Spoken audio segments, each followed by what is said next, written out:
Markus pasal 14 ayat 1-9. Hari raya Paskah dan hari raya roti tidak beragi akan mulai 2 hari lagi. Imam-imam kepala dan ahli-ahli Taurat mencari jalan untuk menangkap dan membunuh Yesus dengan tipu muslihat. Sebab mereka berkata, jangan pada waktu perayaan supaya jangan timbul keributan di antara rakyat.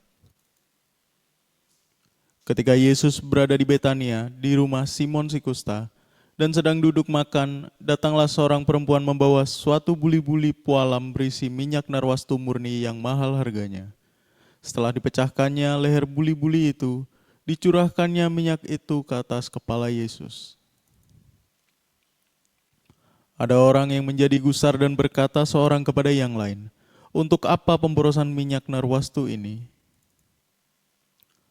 Sebab minyak ini dapat dijual 300 dinar lebih dan uangnya dapat diberikan kepada orang-orang miskin."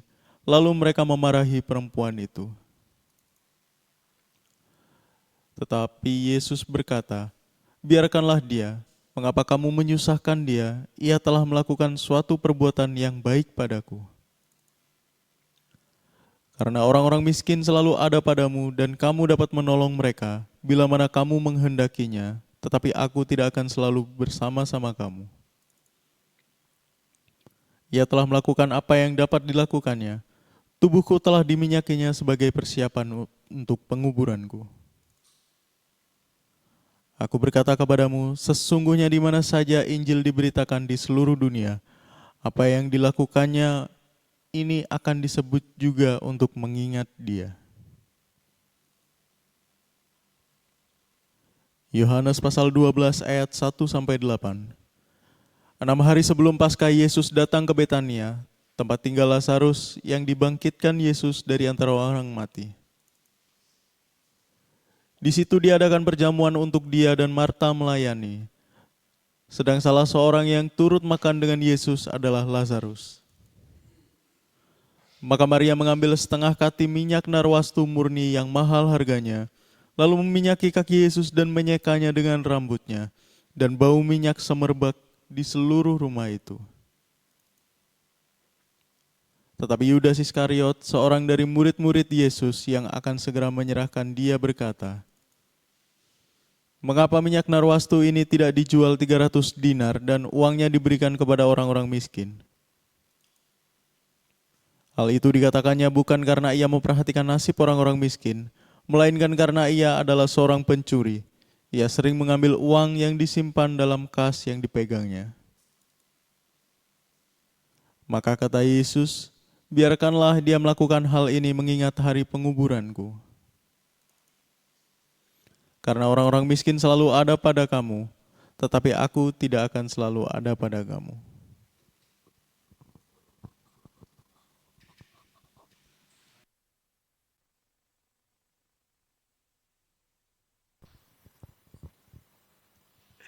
Oke, shalom semuanya. God bless ya. Yuk kita masuk part kedua tentang bagaimana kita harus bersiap-siap. Karena kita belajar dari firman Tuhan ini, ahli-ahli Taurat, para pemimpin dari bangsa Yahudi, imam-imam kepala, tidak siap dengan perubahan yang Allah kerjakan. Dalam kisah ini kita belajar, di dalam kisah Yesus kita belajar, di mana imam kepala dan ahli Taurat tidak siap menerima perubahan yang malah itu Yesus sendiri yang kerjakan. Allah sendiri, mereka nggak siap menerima. Yang diawali dengan yang namanya Allah menjadi manusia.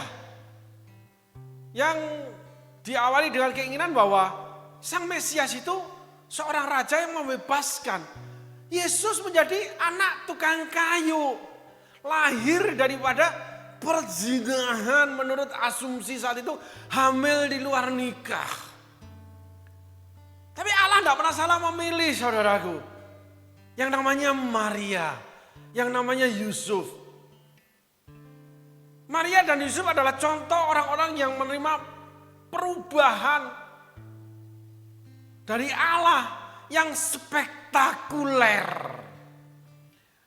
Petrus aja yang dimuridkan Yesus nggak bisa menerima perubahan spektakuler Yesus mati di atas kayu salib.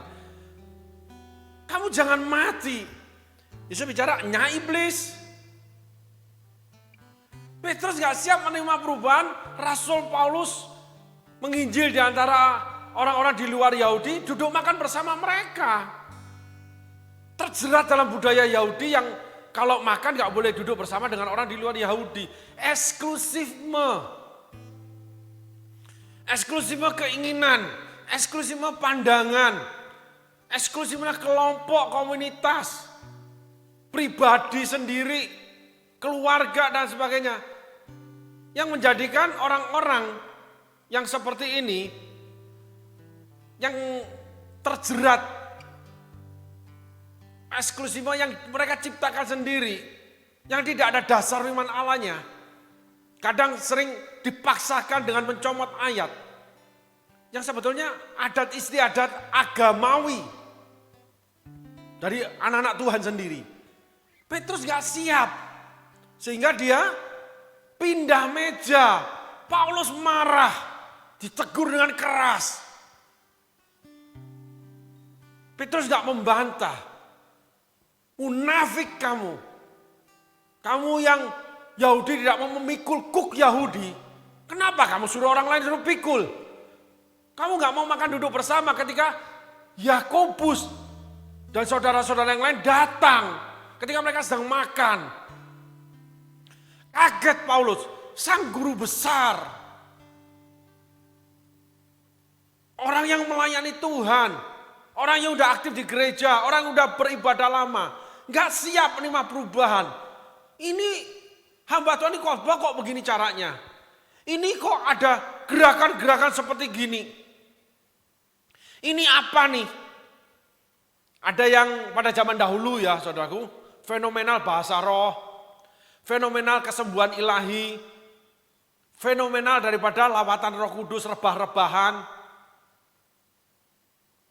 fenomenal tentang penyembahan di dalam roh, puji-pujian, bermazmur.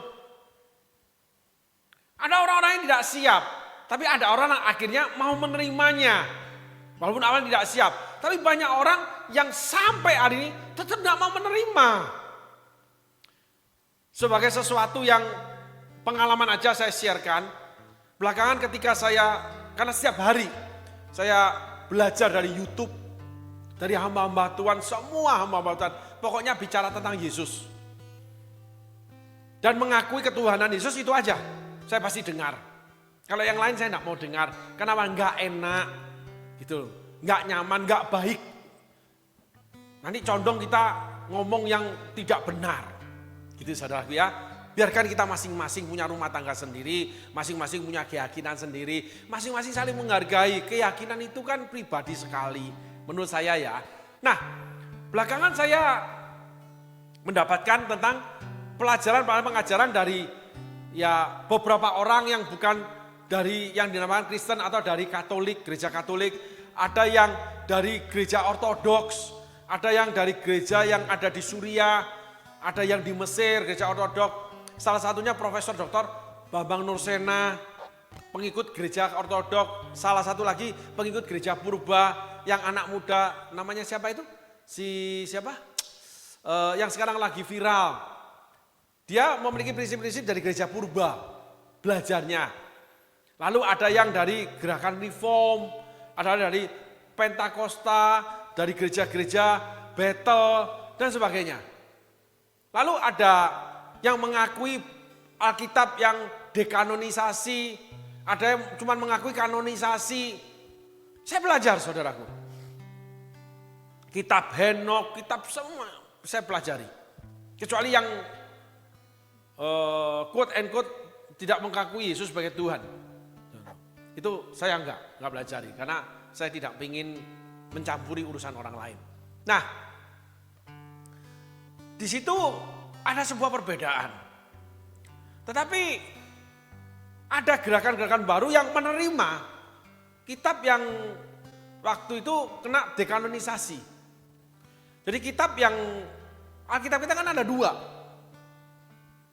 Alkitab daripada gereja Katolik, Alkitab dari gereja Protestan atau gereja Kristen. Tetapi ada gerakan-gerakan baru yang menyatakan dari sejarah gereja, dari penemuan-penemuan sejarah, itu menyatakan kitab ini kebenarannya di sini. Lalu ada lagi penemuan di ayat-ayat yang bisa dihubungkan dengan misalnya kitab Yudas, yang menceritakan tentang alam yang lain, tentang neraka, tentang zaman malaikat-malaikat kawin dengan orang-orang raksasa.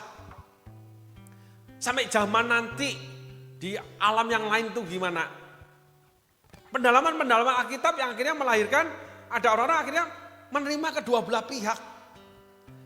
Itulah perubahan. Tetapi ada orang yang memang kokoh, gegeh, tidak mau menerima, ya nggak apa-apa. Imannya kepada Yesus, tapi tidak memiliki pengetahuan yang lain. Minimal kita tahu pandangan-pandangan yang lain. Sebagai contoh, seorang pedagang beras, dia harus memahami yang namanya cara menanam padi untuk mengerti tentang musim tanam, musim yang namanya panen. Lalu bagaimana penyimpanan gudang-gudangnya, mesin-mesin selebnya, sampai kepada bagaimana konsumen itu menerima beras. Walaupun dia cuma pedagang beras, siapa tahu nanti punya yang namanya ladang yang besar, punya sawah yang besar untuk menanam padi. Ada lagi pedagang mainan anak-anak. Dia harus mau belajar untuk bagaimana memproduksi mainan anak-anak. Kalau yang dari plastik, belajar plastik ini dari mana. Ada yang dari biji plastik, ada yang dari biji yang didaur ulang. Ember, itu didaur ulang. Dipotong kecil-kecil jadi palet, dijual, lalu dicairkan kembali, dibuatlah yang namanya salah satunya tali rafia. Gitu saudaraku. Ada teknologinya. Siapa tahu tiba-tiba bisa buka pabrik tali rafia. Bisa tahu cari biji plastiknya bukan yang baru. Tapi dari yang daur ulang jauh lebih murah. Dipungut dari sampah, lalu dipotong-potong, dihancurkan, lalu dijual untuk dilebur. Dicairkan kembali, dicetak menjadi tali rafia, lalu kresek. Banyak saudaraku. Karet menjadi seperti sendal dan sebagainya. Nah, di situ hidup kita akan berkembang dengan pengetahuan untuk persiapan. Karena ditulis di Alkitab, tambahkanlah pada imanmu pengetahuan. Gak ditulis cuma Alkitab saja. Sehingga seorang pelayan Tuhan mengerti banyak hal, bisa diajak bicara banyak hal, lalu mengarahkannya ke banyak kebenaran Alkitab. Dengan pengusaha bisa bicara bagaimana berusaha, lalu bagaimana usahanya menjadi berkat, penghasilannya menjadi berkat. Secara seturut dengan pengajaran Alkitab. Tapi dia menguasai seorang pengusaha. Sebagai contoh, saya belajar dari seorang hamba Tuhan yang pernah jadi mentor saya. Beliau berbicara tentang persepuluhan yang sensitif. Jadi seorang pengusaha gimana nih Pak ngasih perpuluhan? Masa usaha untung 20 miliar saya kasih gereja 2 miliar? Lalu ketika dolar naik saya harus bayar utang saya di luar negeri dengan dolar. Usaha saya rugi 20 miliar. Apakah gereja ngasih 2 miliar? Kan enggak begitu. Nah akhirnya diajarkan pengertian hamba Tuhan ini take home pay. Jadi kamu sebagai direktur walaupun memiliki perusahaan, kamu tiap hari terima gaji enggak? Tiap bulan. Terima Pak. Nah gaji yang kamu bawa pulang, yang kamu belanjakan buat hidupmu dan keluargamu, yang kamu pakai, itu harus kamu persepuluhkan. Saya diajar gitu, oh benar juga. Contoh seorang pengusaha, dia mengambil setiap bulan untuk kebutuhan hidup dan keluarganya 20 juta. Dia perpuluhkan 2 juta. Walaupun toko dia atau pabrik dia untung 200 juta. Jadi take home pay. Lalu gimana nih dengan orang yang eceran jual? Ada yang namanya barang 5 perak, 500 perak, 5.000 perak, 50.000 perak. Saya gimana nih Pak perpuluhannya? Kan uang berputar terus. Saya mengenal teman-teman yang berjualan warung di kampung-kampung. Hari ini hasil berapa? Oh saya hari ini jualan tutup toko dihitung uangnya itu mungkin 1.700.000 atau 700.000, 200.000 gitu saudaraku ya. Besok pagi dia belanja lagi, apa yang habis? Kan itu barangnya puluhan bahkan sampai ratusan. Kalau bahasanya itu orang Jawa bilang toko meracangan, toko eceran segala macam, ada kacang, ada mainan, ada sayur, ada ikan, ada bumbu dapur, ada lagi pulsa, gitu saudaraku. Itu namanya toko palu gada. Palu gada itu apa-apa selalu ada. Semuanya ada pokoknya. Lah ngitungnya gimana? Nah itu harus kan gini, tiap hari kamu belanja untuk masak buat keluarga berapa? Ibu berapa? Saya rata-rata 50.000 Pak. Oke, kalau gitu tiap hari kasih per bulan 5.000 karena kamu buat makan, kenikmatan hidupmu. Take home pay untuk biaya hidup. Lalu ketika kamu bayar listrik berapa? Yang dipakai keluarga 200.000 Pak, kasih per bulan 20.000 ke gereja. Bayar anak uang sekolah berapa? Ambil uang dari toko. Setiap bulan itu 150 Pak. Ya kasih per bulan 15.000. Jadi setiap kamu ambil uang untuk kebutuhan hidupmu dari hasil pekerjaanmu, kalau itu nggak bisa terhitung keuntungannya, ya kamu ambil setiap yang kamu pakai. Jadi take home pay, setiap yang kita pakai.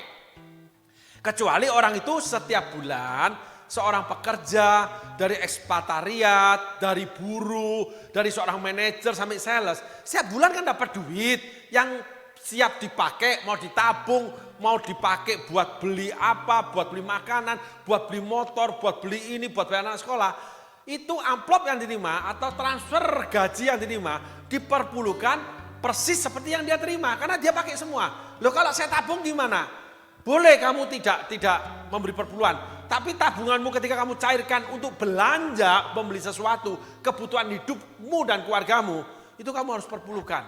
Kalau saya memberi diakonia gimana Pak? Nah diakonia bisa diambil perpuluhan, bisa aja. Karena itu hakmu. Tetapi Alkitab mencatat itu ada spektrum sendiri memberi dengan belas kasihan. Janda miskin 2 peser 1 duit. Ada beberapa hal yang kita belajar, bisa juga Pak kalau saya enggak perpuluhan itu dibawa ke rumah Tuhan, diakonia saya kasih kepada saudara saya kekurangan. Saudara saya, tetangga saya, atau teman saya yang anaknya enggak bisa bayar sekolah, saya kasih diakonia tiap bulan. Gitu. Lalu gimana Pak dengan pembangunan gereja? Ada kotak pembangunan gereja, bisa enggak perpuluhan dimasuki sebagian ke sana? Bisa, karena tidak ada larangan. Tetapi ada orang yang, oh nggak bisa Pak, saya fanatik firman, perpuluhan untuk pembangunan gereja saya berdoa, nanti kalau saya dapat berkat atau Tuhan gerakkan ya saya kasih sendiri. Jadi kita 3 kali ngasih, ya. Loh itu benar nggak Pak? Dibenarkan, benar memang. Berilah maka kamu akan diberi. Suatu takaran yang baik dipadarkan, curahkan dalam limpahanmu. Ukuran yang kamu pakai akan diukurkan padamu. Jadi kalau kamu ngukurnya limpah, karena kamu berlimpah, kasih aja berlimpah. Supaya kamu juga dapat berlimpah. Oh kalau gitu memberi dengan motivasi, tidak. Ceritanya begini saudaraku. Kursi itu untuk duduk. Ini pelajaran kehidupan sedikit ya saudaraku ya. Ada orang beli kursi itu, yang buatan negara itu belinya itu sampai ratusan juta. Ada orang tidak setuju. Nah kursi cuma berduduk aja kok, buat pantat aja kenapa ratusan juta? Dari kayu biasa diukir-ukir gitu aja. Nggak bisa, ini pengukirnya tahu nggak siapa? Nggak bisa, ini kayu itu langka. Ini diimpor dari negara itu buatnya pakai alat canggih. Ini buatnya lama. Ini ditemukan di hutan, dipotong jadi kursi. Kan ada ya kayu-kayu antik yang jadi kursi, yang mahal. Nah, orang yang menolak itu, karena dia tidak ingin membeli atau dia tidak mampu membeli. Kalau saudara tidak mampu memberi lebih sama Tuhan, ya beri aja yang saudara bisa beri, persepuluhan. Tapi ada orang yang punya lebih, pendapat lebih, pemasukan lebih, pemikiran lebih, pemahaman lebih, punya hati lebih. Ketika dia memang punya lebih, dia memberi lebih, ya enggak apa-apa karena didukung, ditopang oleh firman. Di atas kebenaran firman. Ukuran kamu pakai, aku akan ukuran kepadamu. Kalau kurang ya nggak bisa. Lalu persepuluhan gimana Pak? Kalau memang kita masih kurang apa? Saya harus memberi persepuluhan. Saya tidak ingin terjebak dalam polemik. Sesuai iman masing-masing. Perpuluhan itu ada spektrum sendiri. Ya, perjanjian baru, perjanjian lama, perjanjian baru, baca selasi damar bedula, memberi kepada orang tua, tapi tidak memberi kepada rumah Tuhan. Yang satu kamu harus lakukan, yang satu juga kamu harus lakukan. Tapi itu pendapat masing-masing. Ada lagi orang yang memberi tidak pakai ukuran perpuluhan. Di mana hatimu berada, hartamu berada. Jadi dia beri itu bisa, aku mau bangun, kamar mandi gereja desa. Aku mau membelikan kursi buat gereja di desa sana. Aku ingin membangun tembok gereja sana. Aku ingin memberikan tanah buat gereja. Gak apa-apa. Saudaraku, semua boleh kamu lakukan, tetapi memang ada pakem. Di mana pemikiran itu pakemnya A, B, C, D. Sehingga Alkitab tidak boleh dijadikan polemik. Tidak boleh diperdebatkan, dipertentangkan. Kalau kamu berselisih aja, kamu itu sudah kalah. Paulus tulis itu. Tidak boleh. Itu tulisan Alkitab ya saudaraku. Tapi ada orang, kita kan boleh berargumentasi, kita berdiskusi, mengambil jalan masing-masing. Bagaimana reformasi terjadi pada gerakan-gerakan gereja, dari gereja yang dibangun oleh Tuhan Yesus, yang jatuh ke Paulus, yang juga dikerjakan oleh Petrus, di mana Paulus berbeda dengan Petrus. Lalu ada gereja yang lalu menjadi gereja ortodok, gereja purba, gereja Pentakosta, gerakan reform, gerakan yang namanya gereja kemakmuran, dan sebagainya. Itu sah-sah aja. Tapi semua itu harus ada dasar Alkitabnya. Dan dasar Alkitabnya pemahaman berbeda, jangan dipertentangkan. Gitu. Tetapi Yesus memandangnya berbeda saudaraku. Yesus memandang Yudas berbeda, memandang perempuan yang meminyaki Yesus dengan minyak yang mahal itu berbeda. Lalu Yesus memberikan pandangannya kepada orang-orang yang melarang itu. Biarkan dia melakukan yang baik untuk aku. Karena itu akan diingat di mana Injil ini diberitakan. Ternyata perbuatan perempuan itu ditulis di Alkitab. Di kitab Yohanes, kitab Markus. Yang saya belajar kitab Markus itu bukan murid Yesus tapi muridnya Yohanes yang menulis. Yohanes bercerita ketika di masa tuanya. Ditulis oleh Markus. Dan itu menjadi Alkitab kita. Jadi Yesus itu memandang satu hal, pemikiran si A, pemikiran si B, pemikiran si C, semuanya itu Tuhan hargai. Di mana hatimu berada, hartamu berada, kamu mau berlebih-lebih kepada gereja, kepada pastor, kepada pelayanan penginjilan, komunitas, kepada orang miskin, it's okay. Karena itu ada Alkitabnya. Tetapi ada juga Alkitab yang Yesus menasihati si A, si B, dan si C. Lalu Yesus juga menuliskan tentang persembahan selasi damar bedula terhadap orang tua, termasuk persembahan persepuluhan kepada yang namanya rumah Tuhan, haknya rumah Tuhan. Tapi kalau itu pun enggak dilakukan, ya enggak apa-apa. Enggak akan membawa kamu ke neraka. Tetapi yang tercatat, spektrumnya enggak terjadi. Spektrum itu contoh, ya, kita masuk sebuah ruangan lampunya merah, spektrum merah. Maka pandangan kita jadi merah. Banyak warna sekitar kita dipengaruhi merah. Putih jadi merah, kuning jadi ungu. Tapi kalau masuk ruang yang berwarna kuning, putih jadi kuning. Kuning muda. Hitam gak dipengaruhi, gak terpengaruh. Lalu kuning dengan merah jadi apa nih? Ada yang jadi ungu. Dengan biru soalnya. Jadi kita jadi apa? Oleh karena iman kita. Tetapi pengetahuan itu akan membawa, menyempurnakan kehidupan kita. Bukan iman kita, tetapi dari pengetahuan itu kita mendapat tambahan namanya mempertimbangkan. Lah kalau aku dikasih berlimpah-limpah, kenapa aku tidak berlimpah-limpah memberinya? Ada yang berpendapat begitu. Maka saya membangun gereja, memberi persembahan bermiliar-miliar ke gereja. Aku disembuhkan pastor ini, maka aku mau memberi pastor ini, aku gak mau pada pastor yang lain. Gak masalah. Karena kontekstualnya dia memberi. Untuk pastor itu seorang pelayan Tuhan. Menopang kehidupannya. Untuk gereja itu, karena gereja itu melayani Tuhan, gereja Tuhan, supaya untuk membangun gerejanya. Kepada yang kekurangan, karena nggak tega Pak. Saya ini makan enak, setiap kali makan saya kok teringat orang itu susah makan. Lagi hujan nih, deras dingin gitu.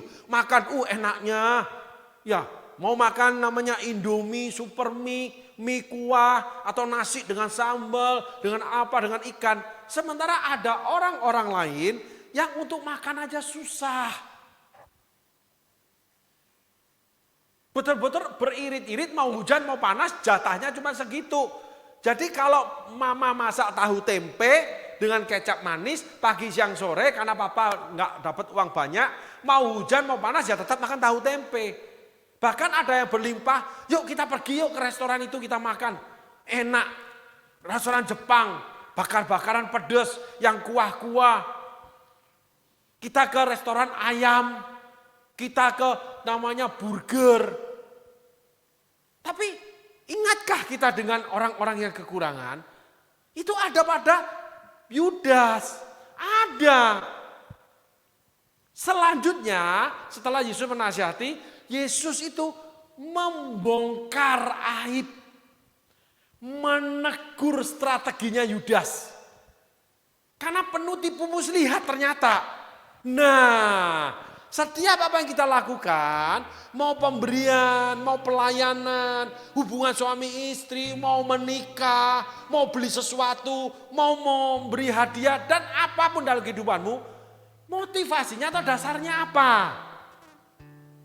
Yudas perkataannya baik, tapi Yudas jauh lebih hebat strateginya daripada imam kepala dan ahli Taurat. Di part pertama kita belajar sedikit tentang bagaimana strategi imam kepala dan ahli Taurat.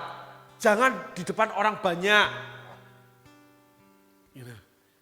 Mereka menyusun tipu muslihat strategi yang jahat. Karena bukan strategi Allah, bukan strategi Tuhan. Menyusun sendiri, seringkali menyeret kita, menjerat kita terjebak di dalam pemahaman pemikiran sendiri yang kita nggak tahu kalau itu salah. Seperti Petrus, pemikirannya menghalangi Yesus untuk mati di Yerusalem. Ternyata dipanggil iblis. Memang iblis mempengaruhi pikiran dia, pikiran manusia dia. Jadi itu bukan pikiran Allah. Dan itu akan jadi batu sandungan buat Petrus sendiri. Karena Petrus akan dipakai lebih hebat daripada Tuhan. Bayangan Petrus menyembuhkan orang sakit, Yesus tidak. Kamu akan melakukan perbuatan yang lebih besar dari yang pernah kulakukan. Janji Yesus kepada murid-muridnya.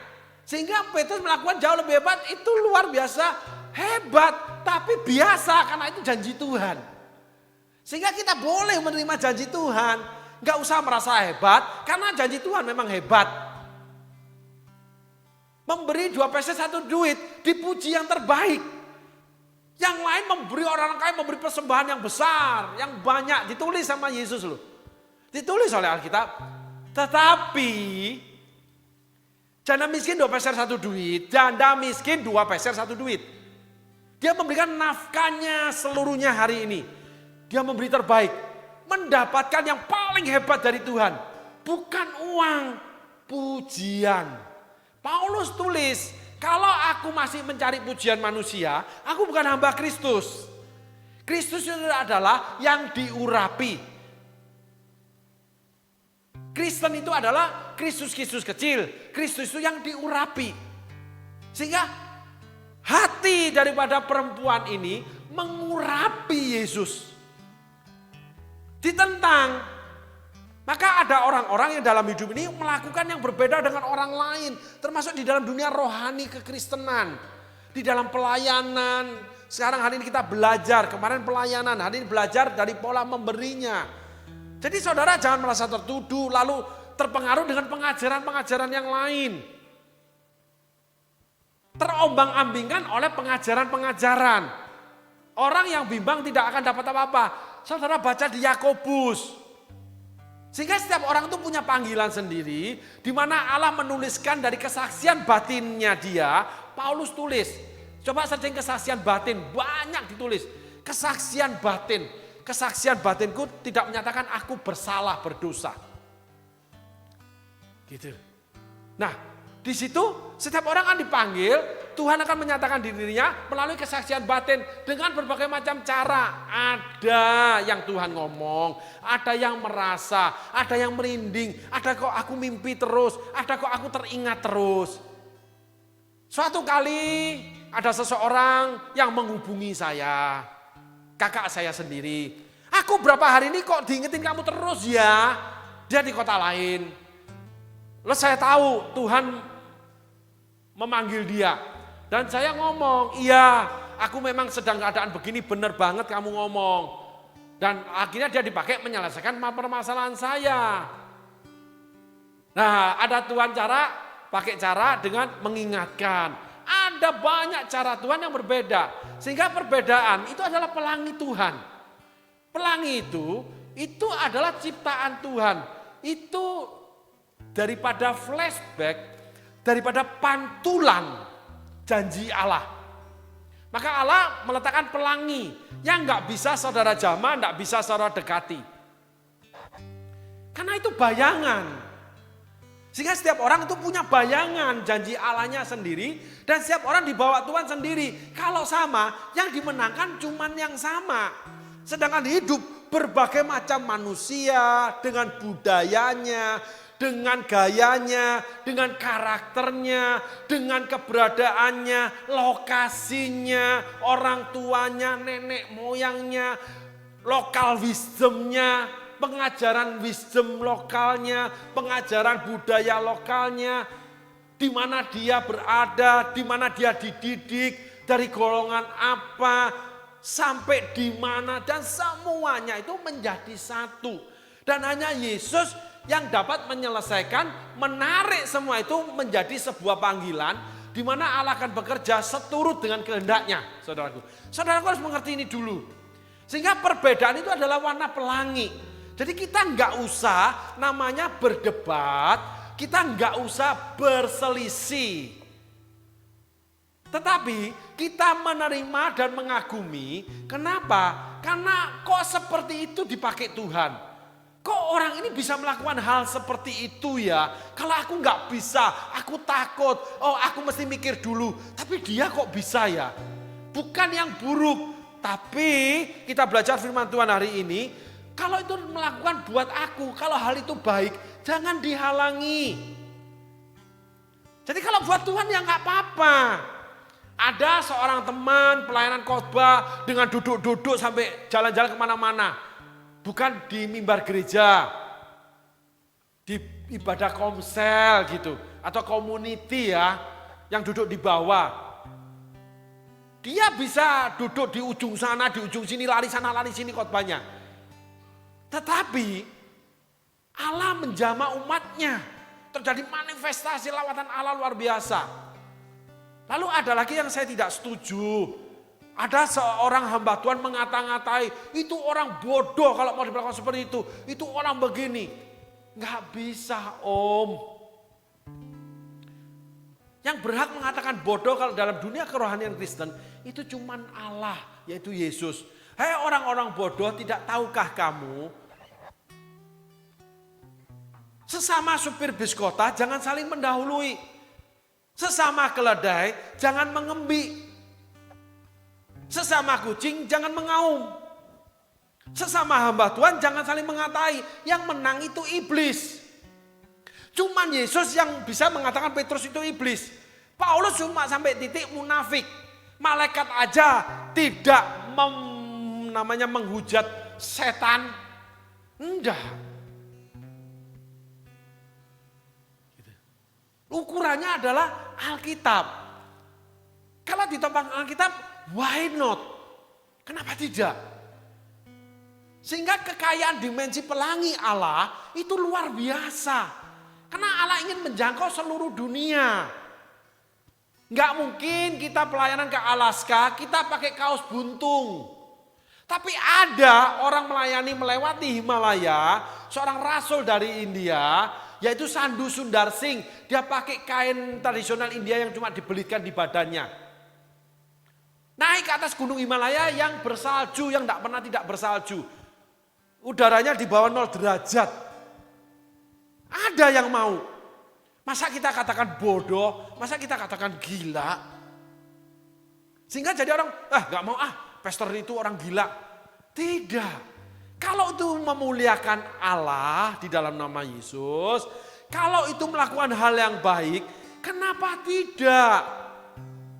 Paling jauh cuman alangkah baiknya kalau kita nasihati dengan alangkah baiknya kalau begini pastor sebagai penatua gereja.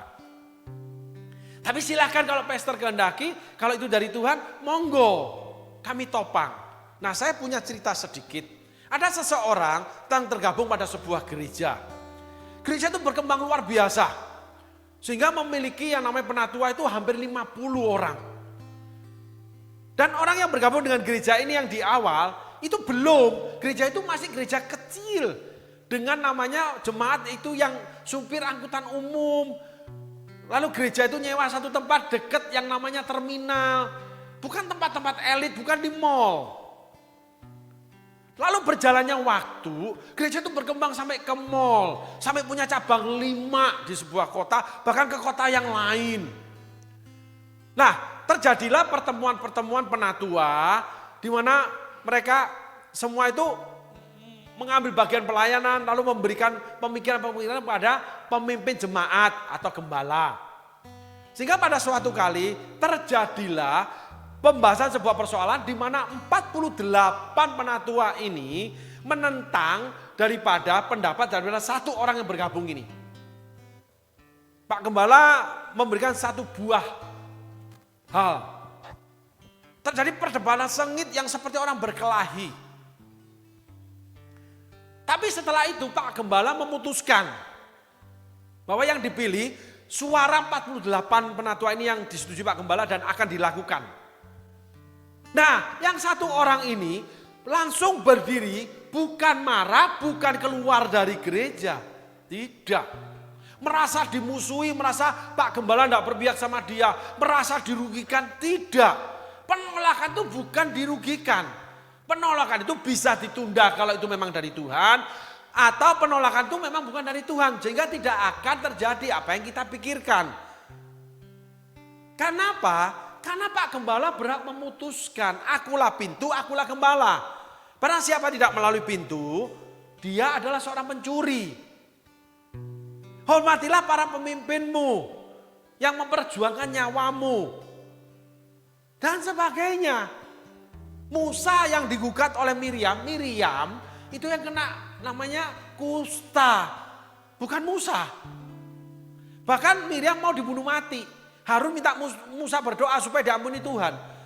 Miriam itu protes karena Musa kawin dengan perempuan Kus. Yang menurut Miriam itu salah. Miriam itu nabiah, seorang nabi Tuhan.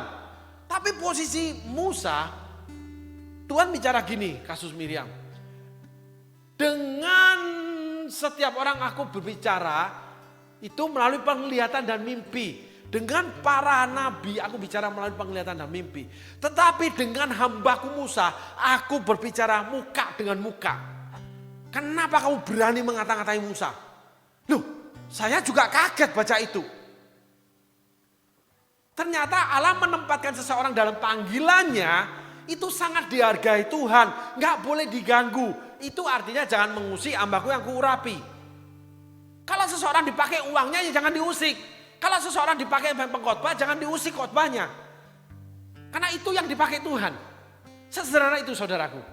Jadi Miriam itu mengusik Musa. Di sana Miriam yang dihukum sama Allah. Sampai Harun harus minta-minta Miriam itu. Karena Miriam itu sebenarnya bayi udah mestinya mati. Karena dihidupkan Allah, karena Allah mau pakai seumur hidup dia. Oh, ternyata Tuhan punya rencana dengan Miriam. Miriam mau memberontak dari Harun. Karena Allah tetapkan panggilan Miriam seumur hidup harus di bawah pemerintahan Musa. Ada orang yang seumur hidup dari yang bayi rohani sampai dia dipanggil pulang. di satu gereja, pemimpin yang sama.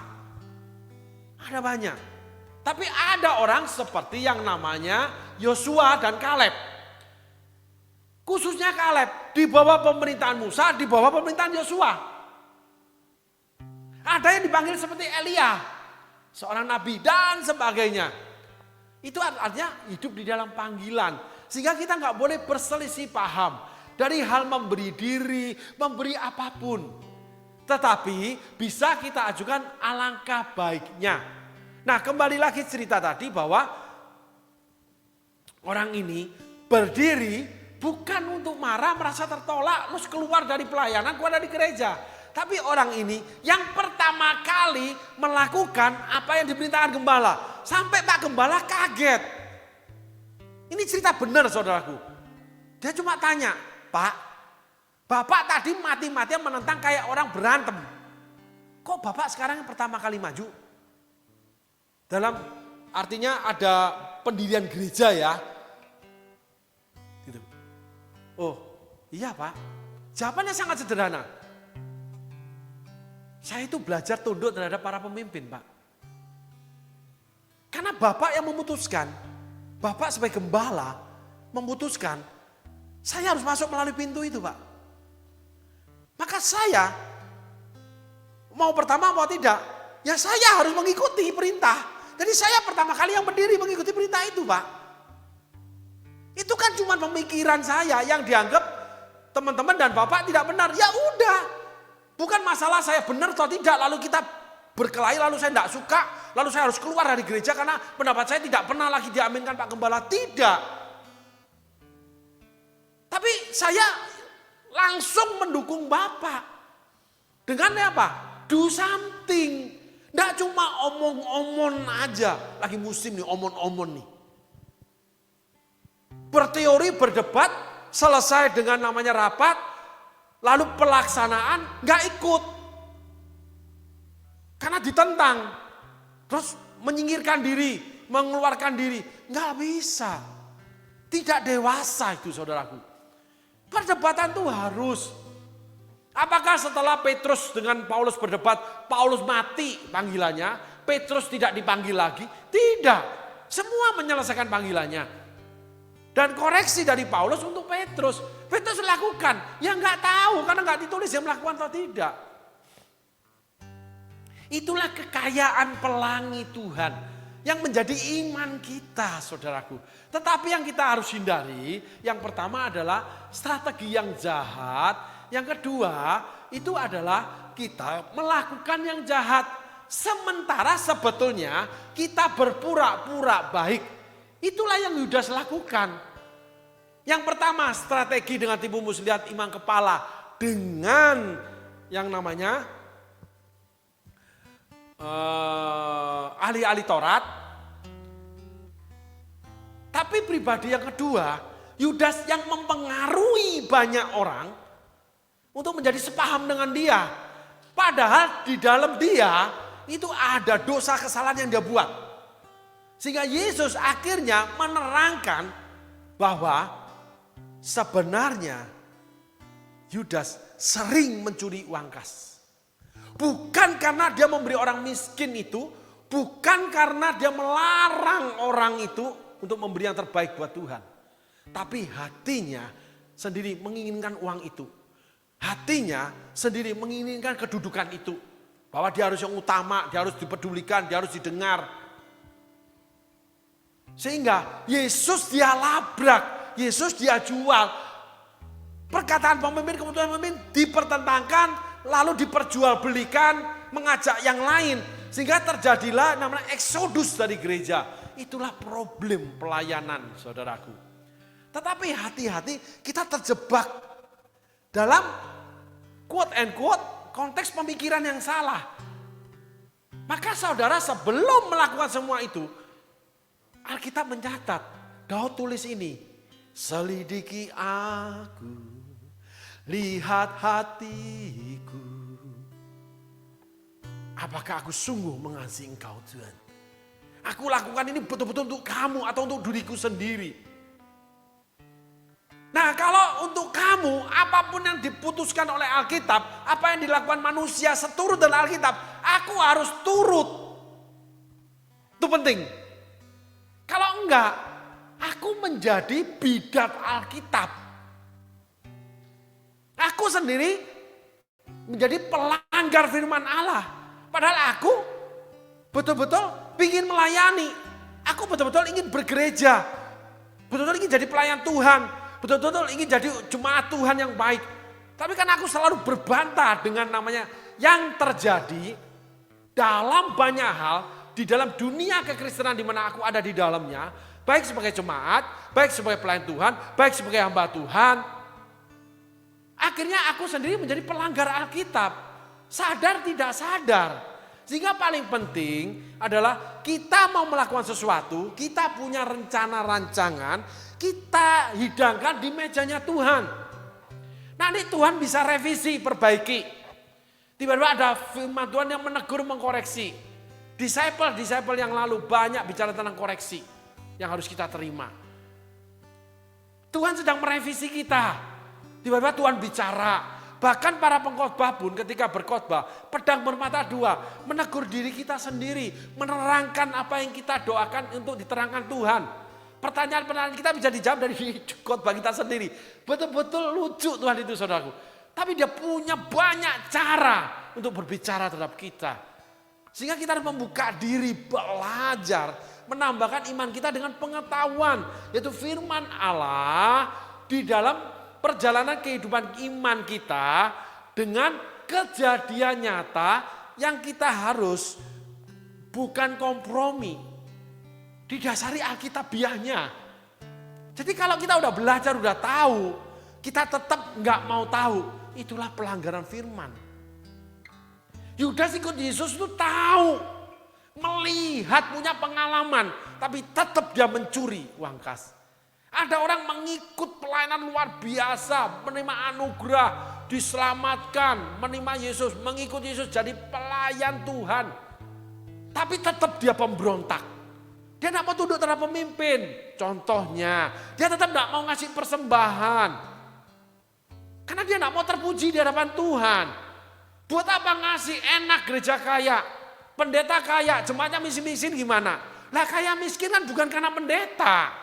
Karena pribadi dia dengan Tuhannya ada salah dia yang dia harus belajar. Kenapa jadi miskin? Kenapa dikaitkan dengan pendeta? Lalu pendeta kaya, ya memang dia menerima kekayaan. Kalau diperkaya oleh jemaatnya kenapa sih? Nggak ikut memberi malah ikut rewel. Bahasanya yang lain itu saudaraku, bercandanya kita. Nggak ngasih tapi rewel, protes. Orang khotbah diterima di mana-mana, tapi satu orang hamba Tuhan ini ngata-ngatain. Pelayanan yang di mana-mana diterima, jadi berkat, buahnya jelas, dikatain sesat, dikatain bodoh, dikatain bidat. Nah inilah yang kita harus hindari. Kalau kita tidak mengerti, nggak tahu, itu karena kebodohan, ya. Maka Yesus katakan, hai orang-orang bodoh, tidak tahukah kamu? Tapi kalau kita tahu tetap melakukannya, itu kita seperti Yudas. Periksa hati, apakah ada tipu muslihat? Ataukah ada keinginan kita? Akhirnya kita merancangkan sesuatu dan tidak mau diubahkan. Lalu kita kekeh dengan pendapat kita. Amin saudaraku. Baik, mari kita tilik Alkitab. Kita belajar memperdalam pengertian kita dengan firman Allah. Sehingga Roh Kudus dengan lebih mudah menuntun kita, saudaraku. Karena dia akan mengingatkan segala sesuatu yang pernah aku katakan kepadamu. Yesus ngomong. Seringkali kita teringat firman Allah dari khotbah si A, si B, dari media sosial, dari nasihat teman-teman. Sehingga betapa pentingnya punya komunitas, saudaraku. Yang baik ya. Komunitas rohani yang memang Tuhan bekerja. Bukan di komunitas lain itu Tuhan tidak mudah, tidak. Di mana kita tumbuh di dalamnya. Sehingga ada juga yang namanya koreksi, pendalaman firman Allah, dan sebagainya. Pelangi Tuhan bekerja luar biasa. Saudaraku, indah sekali, tapi nggak bisa dijamah, nggak tahu tempatnya, itu bayangan. Ya, yuk kita tilik Alkitab, saudaraku.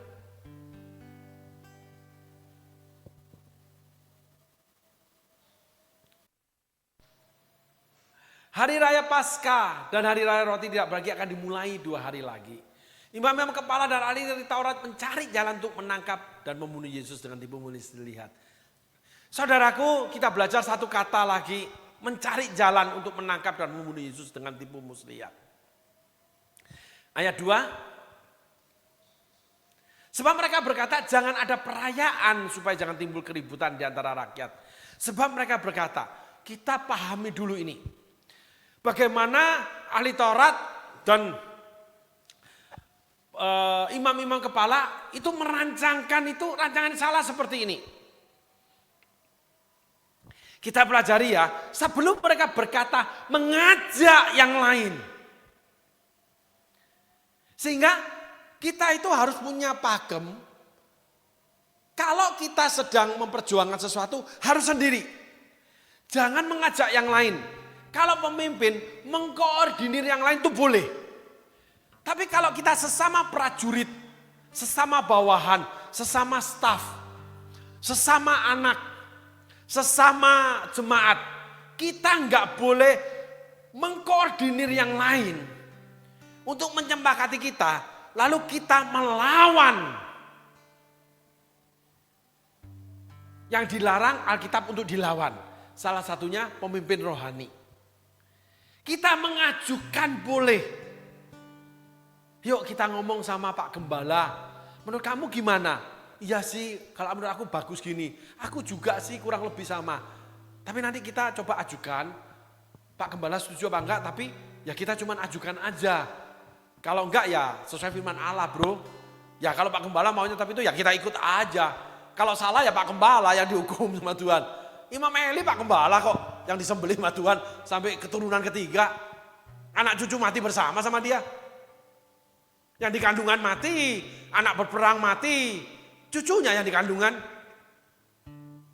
dianya mati. Karena dia salah. Pelayanan mati, pekerjaan mati, perusahaan mati. Karena bos menentukan. Ya salahnya bos, gak ditentukan Tuhan. Salahnya pakem. Akhirnya hancur pelayanan sebelah situ, sebelah sini. Kan kita sudah ingetin sebetulnya. Tapi kita harus nurut. Kenapa? Firman Allah melarang kita loh. Nah, akulah pintu, akulah gembala. Barang siapa masuk tidak melalui pintu, dia pencuri. Karena Yudas selalu mencuri. Yesus mengatakan perempuan ini memberi yang terbaik. Kalau dia ingin melakukan yang baik untuk aku, jangan dilarang. Nah, ini kontekstual yang harus menjadi pelita bagi kaki kita, terang bagi jalan kita untuk melakukan segala sesuatu, khususnya juga di dunia rohani, termasuk dunia kehidupan. Hormatilah pemerintah-pemerintah, penguasa-penguasa, tidak ada pemerintah yang bukan Allah tetapkan. Hari ini Presiden Prabowo, hormati keputusan Presiden Prabowo. Tetapi Tuhan kan bekerja melalui penasehat-penasehat, orang-orang politik yang memang bisa menasihati atau dipakai Tuhan menasihati Presiden Prabowo untuk jauh lebih baik membawa negara ini. Mungkin ada yang kurang, ada yang tidak pas. Tetapi sebagai anak Tuhan, kita harus mengikuti langkah keputusan pemerintah. Bayar pajak, itu haknya kaisar. Yesus masuk bait Allah, rumah bapaknya sendiri, rumahnya dia sendiri, dia ambil dari mulut ikan, bayar kok. Karena memang sudah ditentukan oleh para pemimpin bait Allah, harus bayar. Ya bayar aja. Kalau gereja menetapkan kita memberi persembahan, ya beri aja. Kalau menetapkan pemberian namanya pembangunan gereja, ya beri aja kalau berkelimpahan. Kalau kurang gimana? Ya tengok sisi hatimu, kamu sebenarnya mau memberi atau tidak. Udah stop sampai di sana, jangan jadi polemik perdebatan lagi, saling ngomong yang tidak baik di dunia media sosial. Saling mengata-ngatai. Sesama supir bis kota, gak boleh saling mendahului. Ikan hiu aja tidak menggigit dengan ikan hiu yang lain. Ikan paus tidak memakan ikan paus yang lain. Harimau tidak memakan harimau yang lain. Mereka memakan rusa, makan babi hutan. Itu aja sebetulnya. Kan lebih mulia sebetulnya manusia ini. Diberikan yang lebih daripada ciptaan yang lain. Gitu loh. Ini bahasa aja jangan disalahpahami saudaraku. Terkadang memang manusia agak kelewat. Karena merasa memiliki pengetahuan. Kita memang menambahkan iman dengan pengetahuan, tapi Alkitab mencatat pengetahuan membuat manusia jadi sombong, tapi kasih itu membangun. Kalau Alkitab berkata nggak boleh memberontak, ya jangan memberontak. Ikutilah dengan kasih. Maka hamba Tuhan itu mengikuti dengan kasih. Dia memberikan, punya cuma 2 motor. 1 motor diletakkan langsung kuncinya. Pak, saya kasih yang pertama kali. Karena belum ada. Supaya apa? Mendorong yang lain memberi. Jadi nggak cuma omon-omon dalam rapat, lalu kamu nggak melakukannya. Menentang program gereja, tapi kamu nggak mau terlibat di dalamnya. Kalau terlibat di dalamnya, apa yang kurang pas baru disampaikan pada pemimpin. Pemimpin komsel, ya pemimpin namanya pendalaman Alkitab. Para pemimpin-pemimpin gereja, nanti para pemimpin gereja menyampaikan kepada pemimpin utama, senior pastornya. Alkitab itu ada teokrasi, ada struktural kepemimpinan. Kerajaan Allah itu rapi, tertib, tertata dengan baik. Ada santun di dalamnya. Hormatilah orang-orang yang lebih tua, hai orang-orang muda. Tapi jangan anggap dirimu muda. Paulus mengingatkan Timotius, kamu harus berani dalam melayani Tuhan. Tapi hormati orang-orang lebih senior dari kamu. Ada semua. Tidak bisa seenak dewe. Gak diikuti lalu memberontak. Itu paling gak boleh. Kecuali Tuhan yang mengutus kamu pergi. Ada sebuah cerita di mana ada seorang hamba Tuhan ketika membangun bersama-sama hamba Tuhan yang lain pada sebuah gereja, dia bergabung dengan gereja itu. Lalu 2 tahun kemudian setelah gereja itu berkembang, hamba Tuhan ini sudah tidak cocok dengan pemimpinnya. Hamba Tuhan juga. Lalu beberapa waktu kemudian hamba Tuhan mengambil keputusan, dia mengundurkan diri dari pelayanan ini bukan karena program, tapi karena memang sudah tidak ada kecocokan. Lalu menghadap kepada pemimpin, lalu membicarakannya. Akhirnya mengundurkan diri. Saling mendoakan, singkat ceritanya begitu. Sehingga beberapa tahun kemudian pemimpin ini anjlok pelayanannya. Pemimpin ini mengalami masalah kehidupan yang sangat gawat dan mengalami yang namanya perpisahan dalam kehidupan. Keluarga kena dampak, pelayanan berdampak, habis-habisan dia. Tetapi hamba Tuhan ini yang mengundurkan diri ini, pelayanannya terus berjalan dengan baik. Kehidupannya bahkan higher to higher. Dari kemuliaan menuju kemuliaan. Sehingga pada suatu kali pemimpinnya ini ketemu dia, lalu mereka bertukar sapa, makan bareng, saling bercerita. Bahkan pemimpin ini ngomong, kamu luar biasa hari ini ya Pak, hebat kamu dipakai Tuhan. Ah enggak Pak, Bapak tetap pernah menjadi gembala saya. Tetap saya hormati dia. Walaupun saat ini juga banyak hal yang dia kerjakan, saya tidak cocok Mas Ian. Begitu saudara kurang lebihnya. Itu indah sekali. Jika setiap kali dipanggil Allah kepada gereja itu, saya selalu datang. Baik beribadah, baik disuruh dipanggil melayani untuk berkhotbah di tempat itu. Allah tetap mengutus saya berkhotbah di tempat itu dan khotbahnya dipakai sama Allah. Membangun. Kenapa? Anak-anaknya mendapatkan sesuatu dari Allah ketika saya berkhotbah lalu kita keluar makan bersama. Lalu anaknya bertanya, saya memberi nasihat. Sejak saat itu anaknya berubah. Bukan karena saya, karena Tuhan mengutus. Karena memang kita silaturahimnya baik. Tetapi beberapa belas tahun kemudian terbukti bahwa pemimpin ini tetap dibersihkan Tuhan. Sedang yang satu dibersihkan makin banyak buahnya. Tapi ini juga kalau salah dipotong juga sama Tuhan supaya keluar tunas yang baru. Lah inilah pelangi-pelangi itu adalah dinamika. Nggak ada strategi yang buruk untuk menjatuhkan. Karena ketika pamit sedang berkembang luar biasa. Dari cuma 4 penatua menjadi 50 penatua. Dengan satu gereja di ujung sana.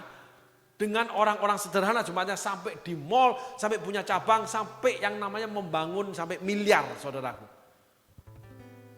Dari sewa yang cuman 1 bulan itu 2.500.000 sampai yang 1 tahun itu ratusan juta. Dengan ruangan demikian kecilnya sampai ruangan ratusan meter persegi. Dengan peralatan yang sungguh-sungguh teknologi dan sebagainya. Tapi akhirnya yang melorot itu Tuhan yang buat. Imam Eli Tuhan yang buat. Jadi nggak boleh punya strategi. Tidak boleh merancangkan yang jahat. Coba kita tengok nih ayat 1 nih saudaraku. Hari raya Paskah dan hari raya roti tidak beragi akan mulai 2 hari lagi. Imam-imam kepala dan ahli-ahli Taurat mencari jalan untuk menangkap dan membunuh Yesus. Dengan tipu muslihat. Sehingga mengajukan argumentasi dengan orang lain termasuk pasangan suami istri. Tidak boleh dengan strategi tipu muslihat. Tidak boleh berargumentasi udah dirancang dengan tipu muslihat. Mencari jalan. Tapi negatif. Udah kasak-kusuk dulu baru ketemu dengan Pak Direktur, ketemu dengan pimpinan, ketemu dengan Bapak pemimpin daripada kepala bidang atau ketemu dengan pemimpin kelas, pemimpin rohani. Udah kasak-kusuk merancang dulu lalu menyebarkan hal-hal yang jahat. Itulah Yudas yang akhirnya nanti kita ketahui dia mempengaruhi, akhirnya Yesus bicara bukan Yudas tapi mereka. Akibat perbuatan Yudas itu mempengaruhi banyak orang. Akhirnya Yesus mengungkapkan apa yang ada di Yudas. Namanya dikoreksi Yudas. Tapi bukannya Yudas jadi baik. Sehingga Yesus mengatakan yang kedua dalam peristiwa yang lain. Lakukan apa yang ada di hatimu. Sejak Yesus mengatakan itu, iblis merasuki Yudas. Itu di Kamis Putih, saudara, di Pejabat Kudus. Sehingga orang-orang seperti itu ketika dia mengangkat perjamuan dalam Tuhan, dia dirasuki iblis. Perjamuan itu roti dan anggur. Tidak waktu kita ikut perjamuan kudus di gereja, bukan. Orang seperti itu masih dengar suara Tuhan. Para pemberontak itu masih mendengar suara Tuhan, masih dipakai Tuhan. Perkelahian di dunia media sosial antar gereja, antar hamba Tuhan, orangnya semua tetap dipakai Tuhan. Tapi ingat, ada penghakiman Imam Eli. Ada penghikaman nanti ketika kita sudah dipanggil pulang menghadap tahta putih, kambing dan domba dipisahkan. Ada penghakiman lagi, ranting tidak berbuah akan dipotong, yang berbuah akan dibersihkan. Akan tiba waktunya Tuhan akan membuktikan kebenarannya sendiri. Sehingga nasihat Alkitab, kita nggak usah deh berdebat. Sehingga ada sebuah nasihat yang mengatakan berkarya aja. Karyamu nanti akan bicara. Allahmu ada di karyamu. Nggak penting kita berselisih. Apalagi kita mencari jalan dengan tipu muslihat. Kasak kusuk dulu. Nggak penting. Mempengaruhi orang lain untuk ikut jalan kita. Nggak penting. Kalau itu memberontak ya. Kalau itu seperti Yudas ya. Yang mengatakan tentang perempuan yang meminyaki Yesus dengan minyak yang mahal. Alasannya benar loh. Yang Yudas lakukan benar loh. Benar. Seorang miskin selalu ada padamu. Karena kamu adalah bendara, pemegang kas yang harus membagikan diakonia. Kamu pemegang uang, kamu harus bagikan uang itu. Kamu tetap lakukan loh. Tetapi sesungguhnya dalam hatimu ada satu kesalahan ini. Yang dimana Yesus luruskan. Biarkan aja perempuan itu melakukan yang baik buat aku. Lalu terhadap mereka ini akan diperingatkan melakukan perempuan ini. Tetapi berhadap tokoh di balik layar. Tokoh, biang atau benih atau bibit yang memengaruhi. Sehingga ini menjalar mengajak saudara-saudara yang lain. Itulah Petrus. Tapi Petrus sendiri. Tapi dia dengan Yakobus dari kecebur di sana. Menghalangi Yesus sendiri. Tapi ketika dengan Paulus, dia bersama Yakobus dan saudara yang lain. Dia merapat. Meninggalkan anak-anak rohani Paulus. Yang menghormati dia loh. Wih, ini pendiri gereja, founding father gerakan ini sampai menjadi demikian besar pelayanan ini.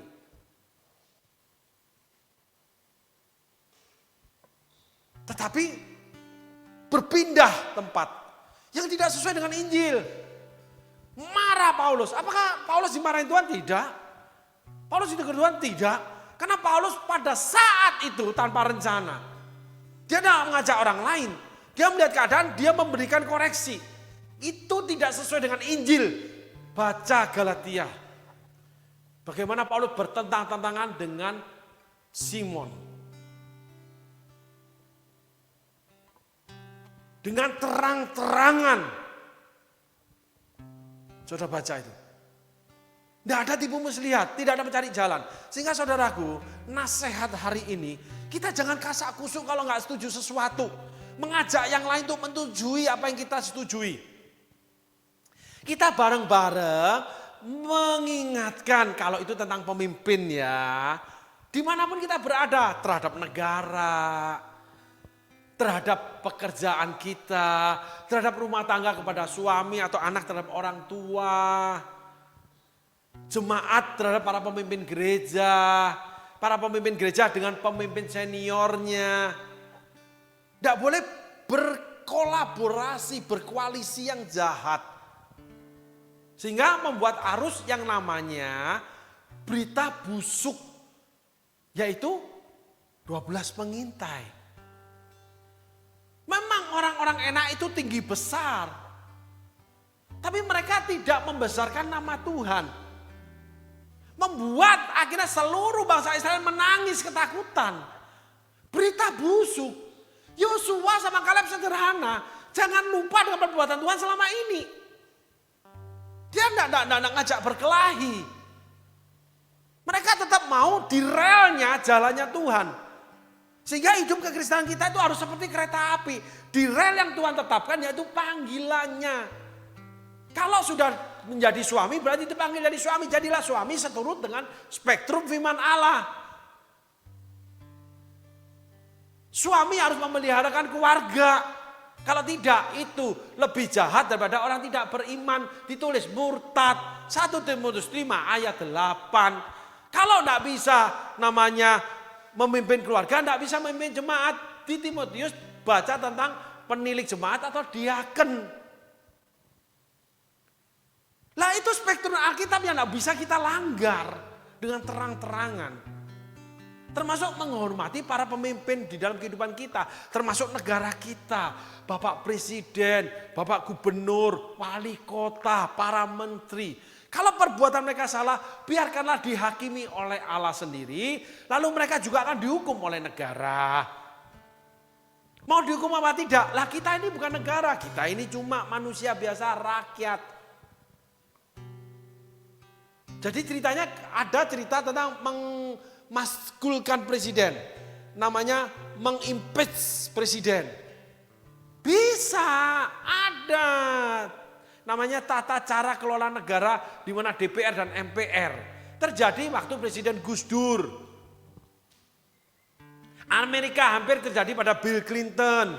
Diturunkan presidennya, diganti presiden yang lain. Tapi bukan bagian kita. Lalu kita demo lempar-lempar, pukulin namanya aparat negara. Lemparin botol-botol dengan apinya. Anarkis. Tapi kalau berdemo dengan damai silahkan. Mengajukan masalah yang merasa tertindas, terjolimi atau terlanggar sebagai warga negara, sebagai pemilik tanah atau apapun. Jadi semua itu harus selaras dengan Alkitab, saudaraku. Yang pertama, jangan cari jalan dengan tipu muslihat yang saya referensikan dengan namanya mengajak saudara-saudara mempengaruhi dengan pemikiran kita yang salah. Sadar atau tidak sadar? Sadar jauh lebih berat nanti menghadapi namanya penghakiman Tuhan. Tuhan akan urusin itu. Kalau nggak sadar, dibuat sadar. Nah, ayat kedua, saudaraku.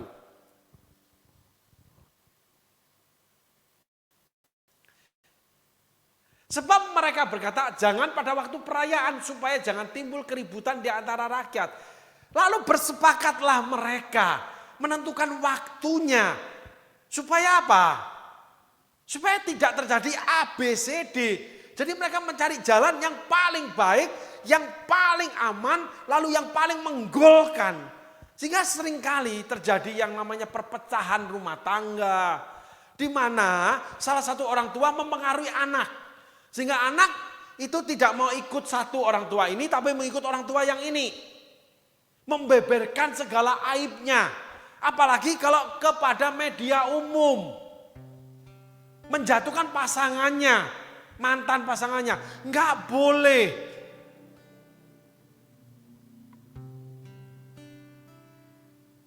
Berarti kamu mencari jalan untuk umum itu membenarkan dirimu. Selalu saudaraku, kalau ada asap, pasti ada api, pasti ada bahannya. Setiap pertengkaran pasti kedua belah pihak yang tidak sepaham. Akhirnya kalau menjadi perselisihan yang hebat, dua pendapat ini dibenturkan.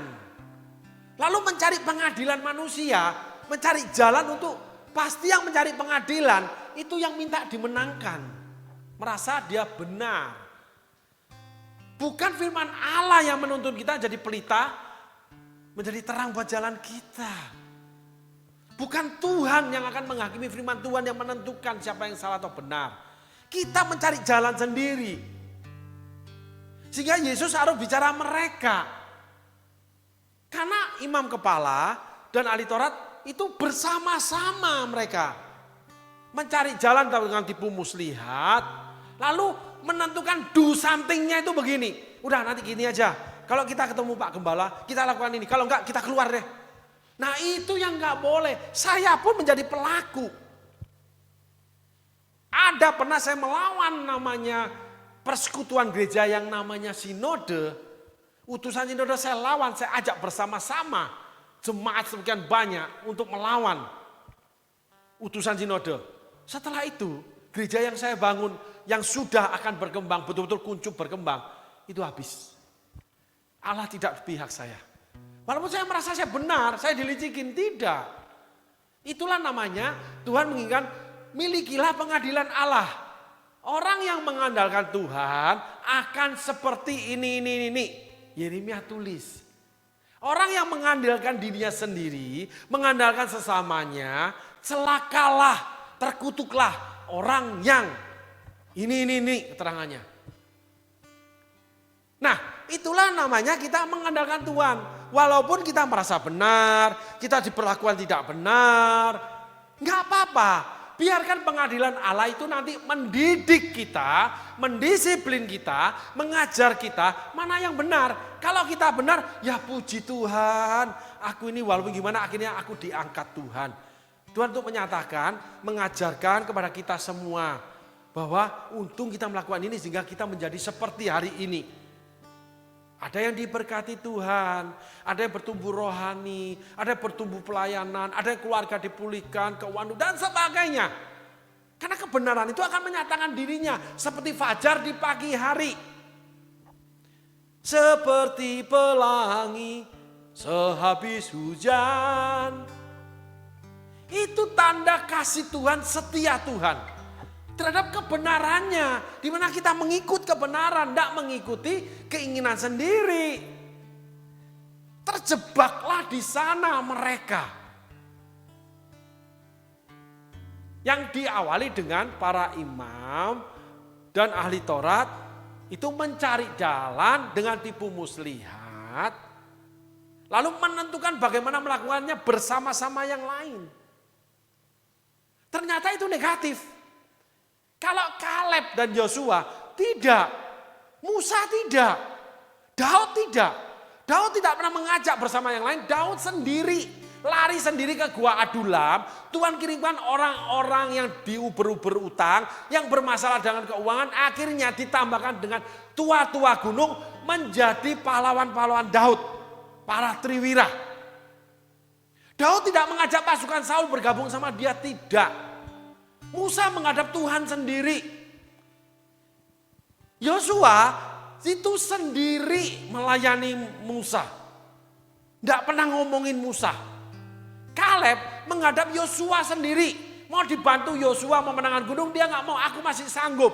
Sehingga hari ini kita tutup dengan pengertian bahwa kemandirian di dalam Tuhan itu mutlak, absolut.